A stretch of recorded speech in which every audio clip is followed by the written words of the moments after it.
Okay, we're gonna do a screen replacement for the Helix LT. As you can see, the screen is showing those lines. So it's been there for about 2 or 3 years now. I don't know how it got damaged. I suspect it's because I exposed it to the sun for too long. I don't know. But anyway, yeah, we're gonna replace the screen with a screen that I got from AliExpress. If you're interested to do the same repair, I may put a link in the description. And yeah, that's the package that it came in. So I'm just going to fast forward through the opening. So yeah, let's just have a quick look. Yeah, it took way too long to open this. Should have used a penknife, but I was using a screwdriver. But anyway, yeah, once we open this box, you're gonna see that the screen is actually pretty well packed.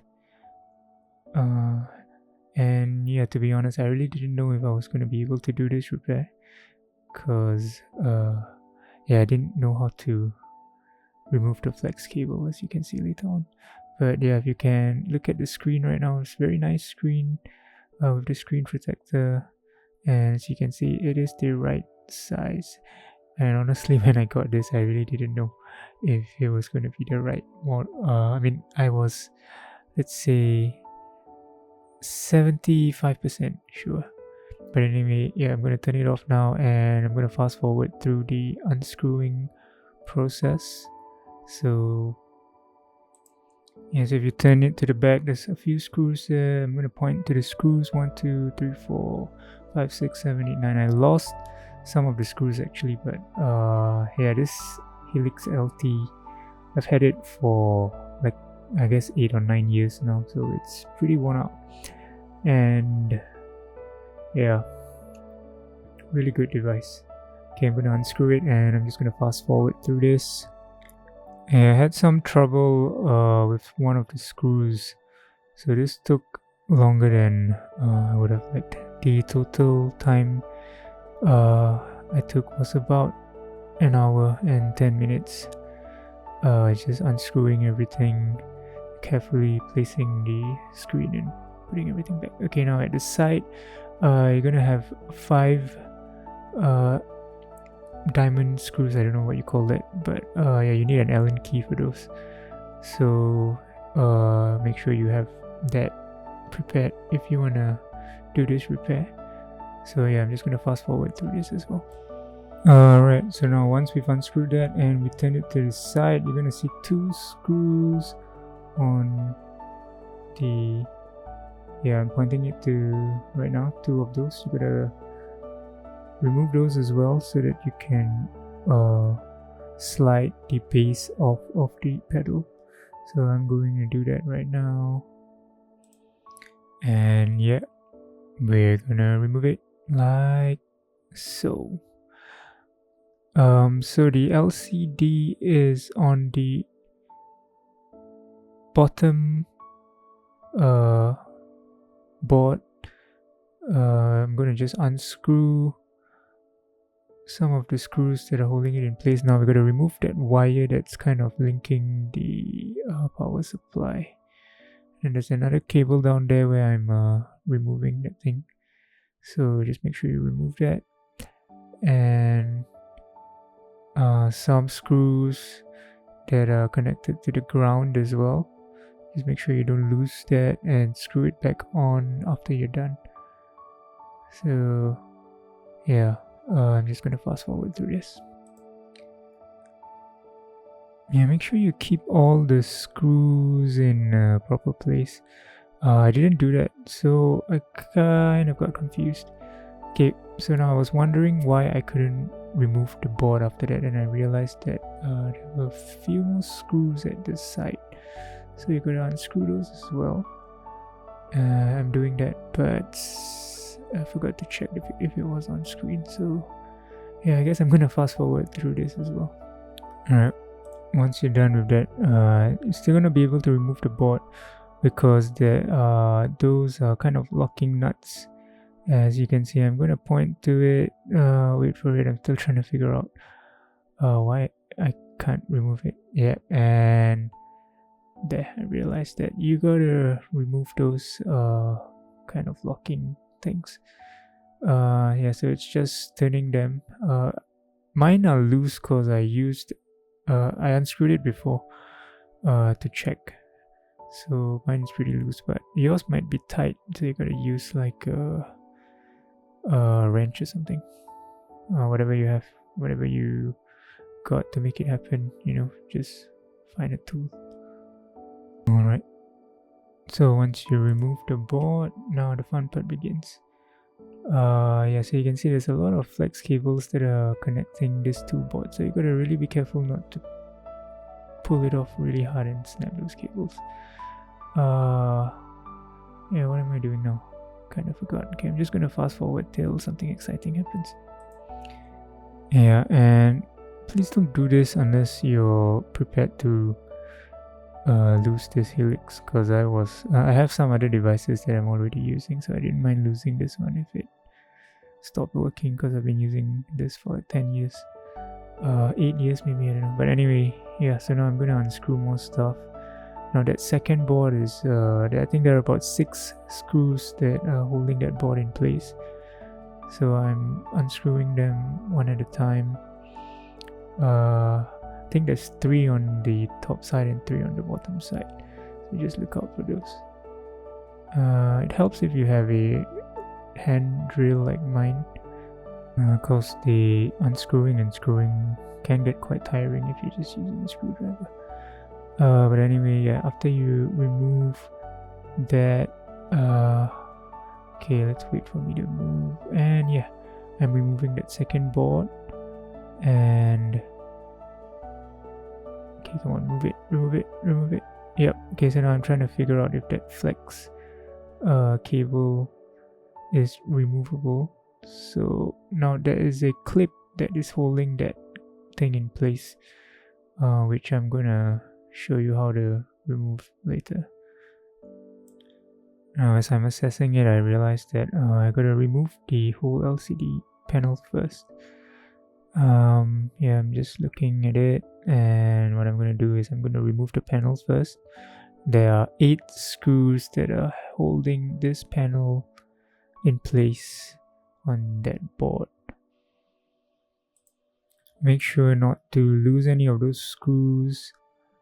Yeah, once you remove it, now you can start to figure out how to remove that flex cable that's holding the LCD. So I think I'm gonna zoom in so you can have a look at what I'm doing. So that black bar, you gotta flip it upwards away from the flex cable. Flip it upwards away from the flex cable. It should go upwards and outwards. So, yeah, as you can see, I'm gonna flip it open, and yep, so now you see it's open, and I can just pull the cable out like that. Done. That was really scary, the scariest bit, but it's done. Alright, now so we need to pry out the LCD screen from the holder, and it's stuck on there pretty strongly with tape. So you gotta use like a card or something. I used a ruler, but you're gonna see later that I snapped the ruler because it's really glued on there pretty tightly. And now I'm just cleaning off the previous tape and installing some new tape on the holder before putting the new screen. So now that's the new screen put on. I probably should have done a better job cleaning the plate, but yeah. So once I'm done with this, I'm gonna have to reattach the power cable and the data flex cable. Now the power cable has to be attached with the white cable on the left side, as you'll see later. I'm just gonna fast forward through this. Actually, this is the most important part. So yeah, let's just have a look. So once you place the screen on the board, you'll have to screw it first. Now that power cable goes through the hole over there, and yeah, you just have to screw it. I'm just gonna fast forward through this. Okay, this is boring.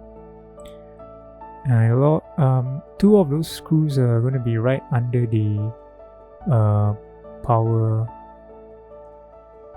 supply thing. So instead of screwing them back, I left those two screws unscrewed because it was going to take too much time. But yeah, the rest of it, as much as you can, just screw it in place so it doesn't shake around too much. And once you're done with that, you should be able to connect the flex cable. What you do is just slot it in the same way you slot it out. Slot it in nicely. You don't have to push it in too much. And then once it's firmly in place, yeah, I'm just trying to figure out how to place it, and I think I figured it out. And you snap back the flip thing. Yeah, okay. So you just have to push it down the reverse way that you pushed it up. And then now that power cable has to be attached to the white socket there. The white wire should be on the left side towards the screen. So as you can see, I'm gonna just slot it in. Should slot in pretty easily. Yep, just like that. And done. So now you have to just screw everything back together. So I'm gonna fast forward through the screwing back because it's basically the same thing, just reverse. Now as you're doing this, just be really careful not to detach those other flex cables. So I mean, it's fast forward now, but I was working really carefully.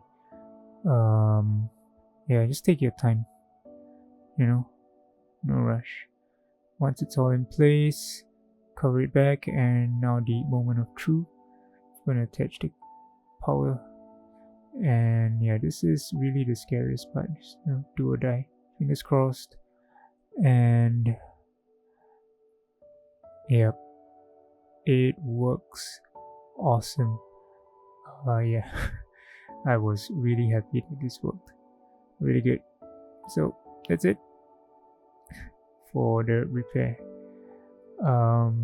Yeah, now sending it over to Yamaha would have cost like I think about $150, plus it'll take about 2 or 3 weeks.